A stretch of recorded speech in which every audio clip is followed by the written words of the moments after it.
E aí, galera, espero que todos vocês estejam bem. Hoje estamos dando início, então, às nossas videoaulas. A gente vai tratar aqui de uma aula que o centro já havia terminado e o Morumbi ficou faltando uma pequena partezinha aí. Então, a gente vai falar dessa pequena parte e também fazer alguns exercícios. É legal que o centro também assista essa aula para que vocês possam fazer uma revisão. Bora lá? Então, a gente está aqui, ó, para vocês se localizarem na apostila. Está na apostila 2, módulo 4, página 319. Então, estamos falando sobre lipídios. Esse módulo trata tanto de carboidratos quanto de lipídios. A gente estava finalizando os lipídios. A gente já falou aqui dos triglicerídeos, dos fosfolipídios, das ceras, e a gente está aqui embaixo, nesse último tópico, dos esteroides. Vamos lá, então? Os esteroides, gente. Provavelmente vocês já ouviram falar de esteroides e provavelmente também vocês já ouviram falar sobre colesterol. Colesterol nada mais é do que um tipo de esteroide, o tipo de esteroide que a gente vai principalmente estudar aqui no colegial. Vamos olhar lá então para ele. A primeira informação que a gente tem aqui no slide, gente, é que ele tem origem animal. O que eu quero dizer com isso? Como vocês podem olhar aqui na figura ao lado, eu coloquei algumas figuras que têm colesterol, alguns alimentos que possuem colesterol. Então aqui ó, eu tenho alguns peixes, carne bovina, carne de aves, a gente tem manteiga, que é origem animal, também é feita de leite, que a gente tem presunto, queijo, ovo. Então o colesterol, gente, ele tem origem em alimentos de origem animal. Vocês não vão encontrar colesterol em um alimento de origem vegetal. Por exemplo, óleo vegetal. O óleo de soja, que a mãe de vocês usa para cozinhar, esse não possui colesterol, diferente do que as pessoas pensam. Outra informação importante para a gente falar sobre o colesterol, galera, é sobre a origem dele no nosso corpo. Ele tem duas origens possíveis. Aqui, ó, vocês podem ver, eu coloquei aqui no slide, que ele pode ser endógeno, ou seja, quando o nosso próprio corpo produz aquele colesterol que tem no nosso corpo, aí sim ele é chamado de endógeno, ou então ele pode ter uma origem exógena, ou seja, uma origem externa, que é quando a gente ingere esse colesterol através da alimentação. Por exemplo, ingerindo aqueles alimentos que eu estava falando no slide passado. Então, colesterol, duas origens, endógena e exógena. Beleza, então? Agora que já sabemos, então, sobre a origem do colesterol do nosso corpo, a gente precisa entender como que esse colesterol vai ser transportado no nosso corpo. E ele é transportado no nosso corpo, gente, por intermediação de uma proteína especial chamada de lipoproteína. E por que precisa da intermediação de uma proteína, o transporte de colesterol? Porque o colesterol é insolúvel em água. Se ele é insolúvel em água, ele também vai ser insolúvel no sangue. Lembre-se que o sangue tem uma alta porcentagem de água na sua composição. Então, já que ele é insolúvel, ele não consegue ser transportado sozinho. Ele precisa do auxílio de lipoproteínas, e a gente vai falar sobre elas agora. A gente tem duas principais lipoproteínas. A gente tem a LDL e a HDL. Provavelmente vocês já ouviram falar sobre elas, como as pessoas se referindo a elas como o bom colesterol e o colesterol ruim. Na verdade, gente, não existe dois tipos de colesteróis. Existe apenas um tipo de colesterol e esse colesterol é transportado por lipoproteínas diferentes. Então, essa história de colesterol bom e ruim não é muito verdade. Vamos lá falar sobre cada uma dessas lipoproteínas.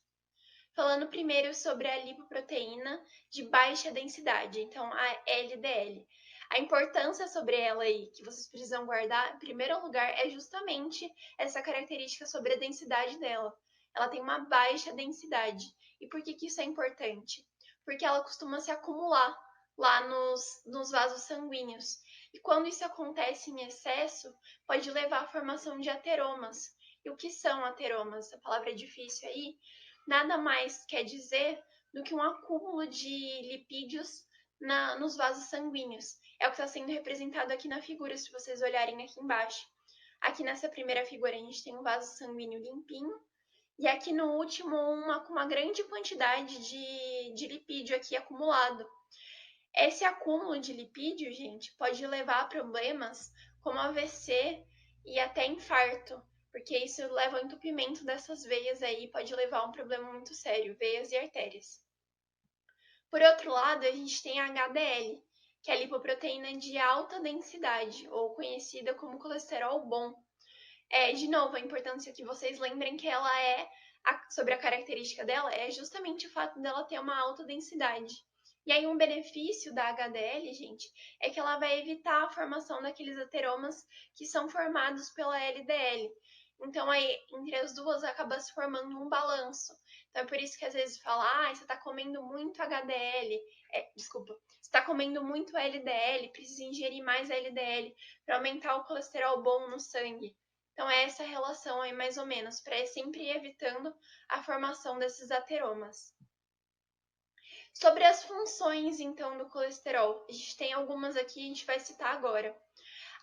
A função mais conhecida do colesterol, que vocês também precisam se lembrar, porque é bastante cobrado de vocês, é justamente o fato dele ser um precursor de hormônios. Ou seja, o que eu quero dizer com isso? Quando eu digo que ele é precursor de hormônios, quer dizer que uma molécula de colesterol vai ser modificada e vai levar à formação de alguns hormônios. Quais hormônios? Testosterona, estrógeno e progesterona, principalmente, que são alguns hormônios sexuais. Existem alguns outros também, mas vocês não precisam saber nesse momento. O colesterol também compõe a membrana plasmática de células animais. Lembre que células animais, colesterol apenas em alimentos de origem animal, portanto não vai ter lá nos vegetais. Então aqui, se vocês olharem no desenho, essa ilustração aqui amarelinha, essas bolinhas pequenas, o colesterol é bem importante para a membrana plasmática. O colesterol também constitui a bile. A bile lá que é produzida pelo fígado, armazenado na vesícula biliar e que ajuda aí na digestão de lipídios. E o colesterol também participa da formação de vitaminas. A vitamina A, D, E e K. A que costuma ser mais lembrada é a vitamina D, a vitamina lá que também precisa de sol para ser produzida. Basicamente, então, gente, é isso que a gente tinha para falar sobre colesterol. Agora a gente vai seguir, então, para os exercícios de aplicação. Para que vocês olhem aí na apostila, agora a gente está na página 330. A apostila é a mesma, apostila 2, módulo 4, mas a gente vai lá para a página 330. Bora lá? Então, vamos lá. Exercício 1.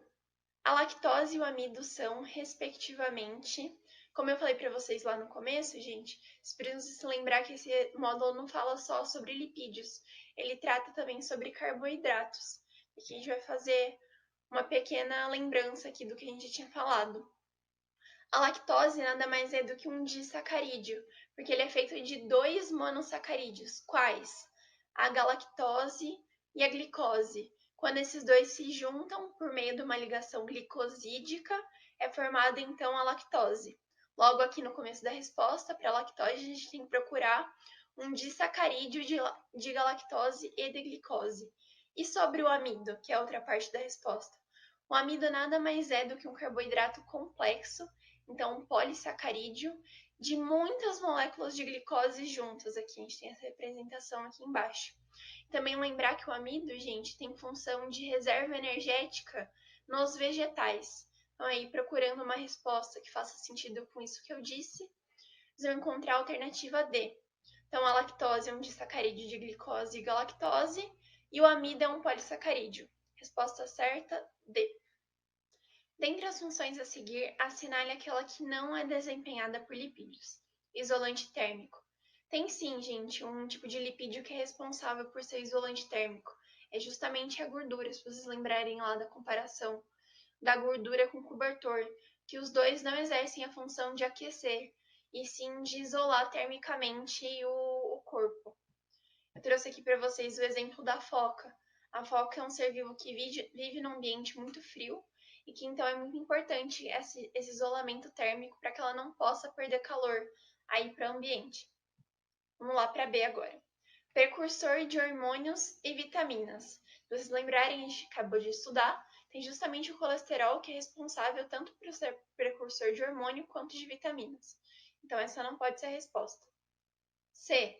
Reserva energética. Vocês podem lembrar também que a gordura também é responsável por ser um tipo de reserva energética para animais, que a gente tem lá os óleos, que são responsáveis por ser reserva energética dos vegetais. Ambos são lipídios, então essa também não pode ser a resposta. Agora D, material genético de seres vivos, dos seres vivos. Essa é a resposta, gente, porque essa não é uma função dos lipídios, essa é uma função dos ácidos nucleicos, o DNA e o RNA. Essa não é uma função atribuída aos lipídios. Então, essa é a resposta que não tem uma função desempenhada por lipídios. A resposta certa é a D, mas vamos continuar lá. Estrutura das membranas celulares. Essa aqui, gente, eu trouxe esquema aqui para vocês se lembrarem dos fosfolipídios, que são os lipídios responsáveis por compor todas as membranas celulares. A gente pode citar também o colesterol como fazendo parte aqui das membranas celulares das células animais. Mas os fosfolipídios fazem parte, constituem absolutamente todas as membranas. Então, sim, a gente tem lipídio exercendo essa função. Então, a resposta certa, alternativa D. Seguindo agora para o exercício 3. Essa tabela mostra o teor de proteínas, carboidratos e lipídios em alguns alimentos, expressa em gramas por 100 gramas de peso seco. A gente tem uma tabela com alimentos, proteínas, carboidratos e lipídios. Considerando a quantidade energética dos alimentos e com base nos dados da tabela, assinale a alternativa que contém a dieta mais adequada para um jogador de futebol antes de uma competição. Gente, para a gente escolher aqui o mais adequado, a gente precisa escolher um que tem uma alta quantidade de energia. E qual é a biomolécula que tem uma grande quantidade de energia? É justamente o carboidrato. Ela é uma molécula orgânica que tem uma altíssima quantidade de energia. Então, antes de uma atividade física, a gente precisa ingerir alguma coisa que tenha justamente essa alta quantidade de energia. Então, a gente precisa procurar aqui um alimento que tenha uma alta quantidade de carboidrato. Se a gente for olhar aqui, ó, na parte do carboidrato, a gente pode olhar que 2 alimentos têm uma alta quantidade de carboidrato, que é justamente aqui, ó, 80,5 a farinha de mandioca e 76,5 o arroz. Então, a gente tem que procurar lá nas alternativas alguma alternativa que coloque justamente a farinha de mandioca e o arroz, que é a alternativa A. Então, aí a gente já encontra a alternativa correta. E assim a gente finaliza esse módulo, pessoal. Qualquer dúvida que vocês tiverem, podem falar comigo. A gente vai conversando. Eu deixei aqui para vocês, como sempre, uma sugestão de exercício para que vocês possam estudar. Então, aqui no módulo 4, exercício 10 e 15. São exercícios que eu selecionei, que são bem legais, que tem basicamente o que vocês precisam saber sobre esse módulo. Estudem também pelos resumos, que eles estão bem legais, gente. Qualquer coisa, me avisem e a gente vai conversando. Ótima semana para vocês, até a próxima videoaula.